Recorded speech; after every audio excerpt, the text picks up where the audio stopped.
Hi friends, welcome to Bama education in Tamil. இன்றைக்கி நம்ம என்ன டாபிக் பற்றி பார்க்க போகிறோம் அப்படின்னா human anatomy and physiology introduction part. First அனாட்டமினா என்ன? அனாட்டமி அப்படிங்கிறது ஸ்டடி ஆஃப் ஸ்ட்ரக்சர். நம்ம பாடியில் இருக்கிற பார்ட்ஸ், ஒவ்வொரு ஆர்கன்ஸோட ஸ்ட்ரக்சரை பற்றி படிக்கிறது தான் அனாட்டமி. ஓகே. ஃபிசியாலஜி அப்படிங்கிறது அந்த ஸ்ட்ரக்சரை பற்றி படிக்கிறது. ஓகே, அந்த ஸ்ட்ரக்சர் அந்த ஆர்கனோ இல்லை பார்ட்ஸோ வந்து எதற்கு ஹெல்ப் பண்ணுது, அதோட ஃபங்க்ஷன் என்ன அப்படிங்கிறத பற்றி ஃபுல் டீட்டெயில்டாக பார்க்குறது தான் physiology. Next scope of anatomy. Scope of அனாட்டமியில் மொத்தம் 5 பார்ட்ஸ் இருக்குது.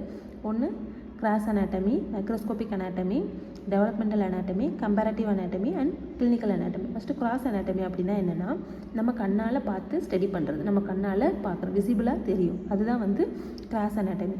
Study of body structure visible to the naked eye. Example bones, muscles, organs, இதெல்லாம் தான் நம்ம கண்ணால் பார்த்து எதெல்லாம் ஸ்டடி பண்ண முடியுமோ அதெல்லாம் வந்து கிராஸ் அனாட்டமி. மைக்ரோஸ்கோபிக் அனாட்டமி அப்படின்னா நம்மளால் கண்ணால் பார்க்க முடியாது, ஒன்லி மைக்ரோஸ்கோப் யூஸ் பண்ணி தான் பார்க்கணும், அதெல்லாம் தான் மைக்ரோஸ்கோபிக் அனாட்டமி. அதாவது இதில் வந்து 2 இருக்குது, ஒன்று ஹிஸ்டாலஜி, இன்னொன்று சைட்டாலஜி. ஹிஸ்டாலஜி அப்படிங்கிறது என்னென்னா ஸ்டடி ஆஃப் டிஷ்யூவை பற்றி படிக்கிறது தான் ஹிஸ்டாலஜி. சைட்டாலஜி அப்படிங்கிறது ஸ்டடி ஆஃப் செல்லை பற்றி படிக்கிறது study of cell. Okay. Third one developmental anatomy. அதாவது ஒரு ஸ்டேஜில் இருந்து செகண்ட் ஸ்டேஜுக்கு, இன்னொரு ஸ்டேஜுக்கு டெவலப் ஆகி போகிறது தான் நம்ம வந்து டெவலப்மெண்டல் அனாட்டமின்னு சொல்கிறோம். அதுக்கு எக்ஸாம்பிளாக study of structural changes from fertilization to adulthood. அதாவது ஃபெர்டிலைசேஷனில் இருந்து எம்ப்ரியோவாக கன்வெர்ட் ஆகுது பற்றி அதை தான் நம்ம வந்து டெவலப்மெண்டல் அனாட்டமி. ஒரு ஸ்டேஜ்லேருந்து இன்னொரு ஸ்டேஜுக்கு மூவ் ஆகி போகிறது தான் developmental anatomy. Fourth one comparative anatomy. அதாவது comparison of structures across different species. நம்ம வந்து ஹியூமனில் மட்டும் கம்பேர் பண்ண மாட்டோம், வேறு ஸ்பீசஸில் கம்பேர் பண்ணி பார்க்குறது தான், ஸ்ட்ரக்சர்ஸை மட்டும் கம்பேர் பண்ணி பார்க்குறது தான் comparative anatomy. Fifth one clinical anatomy. அதாவது மெடிக்கல் ப்ராக்டிஸாக அனாட்டமிக்கல் நாலேஜை இம்ப்ரூவ் பண்ணிக்கிறது, அது ஸ்டடி பண்ணுறதை பற்றி தான் clinical anatomy. Okay. Next scope of physiology. Scope of physiology நம்ம அனாட்டமி பார்த்தோம், இது second one scope of physiology. First one இதுலேயும் 5 பார்ட்ஸ் இருக்குது. ஒன்று cell physiology, systemic physiology, pathophysiology, comparative physiology, neurophysiology. Cell physiology அப்படிங்கிறது என்னென்னா செல்லில் இருக்கிற ஃபங்க்ஷன்ஸை பற்றி படிக்கிறது, study of functions of cells, அதுதான் செல் ஃபிசியாலஜி. சிஸ்டமிக் ஃபிசியாலஜி அப்படிங்கிறது என்னென்னா ஒவ்வொரு பர்டிகுலர் சிஸ்டத்தை பற்றி படிக்கிறது, systemic study of functions of specific organ system. அதாவது சிவிஎஸ், கார்டியோவாஸ்குலர் சிஸ்டமோ, urinary system, respiratory system, skeletal system, இப்படி ஒவ்வொரு சிஸ்டத்தை பற்றி படிக்கிறத பற்றி தான் systemic physiology.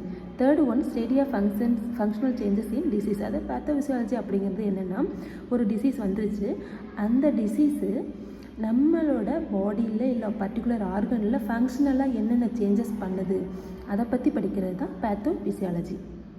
Fourth one comparative physiology. Study of functions across different organism. ஆனால் ஃபஸ்ட்டு அதில் அனாட்டமியில் சொன்ன மாதிரி தான் டிஃப்ரெண்ட் ஸ்பீசஸில் அதை வந்து கம்பேர் பண்ணியிருப்போம், இங்கே டிஃப்ரெண்ட் ஆர்கானிசமில் கம்பேர் பண்ணி பார்க்குறோம். ஓகே. மெயினாக ஃபங்க்ஷன்ஸை மட்டும் கம்பேர் பண்ணி பார்க்கணும். Fifth one neurophysiology. Neurophysiology அப்படிங்கிறது நர்வஸ் சிஸ்டத்தில் இருக்கிற ஃபங்க்ஷன்ஸை ஸ்டடி பண்ணுறது தான் study of functions of nervous system. Okay. Next level of structural organization. அதாவது ஒரு ஆர்கானிசம் டெவலப் ஆகிறதுக்கு எந்தெந்த லெவல்லாம் டெவலப் ஆகி வருதுங்கிறத பற்றி தான் இதில் நம்ம பார்க்க போகிறோம். ஃபஸ்ட்டு ஒன் கெமிக்கல் லெவல், அதாவது இன்க்ளூட் ஆட்டம் அண்ட் மாலிகூல்ஸ். இதெல்லாம் ஒன்றோட ஒன்று பில்ட் ஆகி ஒரு செல்லை ஃபார்ம் பண்ணுது. ஆட்டம்ஸ் அண்ட் மாலிகூல்ஸ், அதாவது ஆட்டம்ங்கிறது கார்பன், ஹைட்ரஜன், ஆக்சிஜன், மாலிகூல்ஸுங்கிறது வாட்டர், ப்ரோட்டீன் அண்ட் டிஎன்ஏ, இதெல்லாம் கம்பைன் ஆகி ஒரு பில்டிங் பிளாக்ஸை க்ரியேட் பண்ணுது.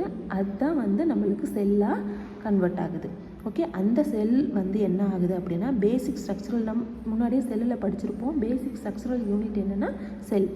Okay. Different types of muscles. என்ன நம்ம பாடியில் நிறைய செல்ஸ் இருக்குது, ஒன்று muscle cells, nervous cells and blood cells. Okay. 2 level படுத்திருக்கோம், ஒன்று chemical level, cellular level. Chemical லெவலில் தான் ஆட்டம் மாலிகுல் கம்பைன் ஆகி ஒரு பில்டிங் பிளாக்கை க்ரியேட் பண்ணுது, அதுதான் செல். அந்த செல் வந்து என்ன ஆகுது அப்படின்னா ஒன்றோட ஒன்று மறுபடியும் கம்பைன் ஆகுது. ஓகே. நெக்ஸ்ட்டு செல் வந்து கம்பைன் ஆகிடுச்சா, செல் வந்து ஒன்றோட ஒன்று one or more cells combine ஆகி டிஷ்யூவாக ஃபார்ம் ஆகுது, டிஷ்யூ லெவல் ஃபார்ம் ஆகுது. அதுதான் தேர்டு லெவல். டிஷ்யூ வந்து என்ன ஆகுது, groups of similar cells that perform a specific function. இந்த செல்ஸ் எல்லாம் சேர்ந்து தான் டிஷ்யூவாக ஃபார்ம் பண்ணுது. டிஷ்யூவில் மொத்தம் 4 டைப்ஸ் இருக்குது. ஒன்று epithelial tissue, connective tissue, muscle tissue, nervous tissue. இதெல்லாம் தான் 4 டிஷ்யூ.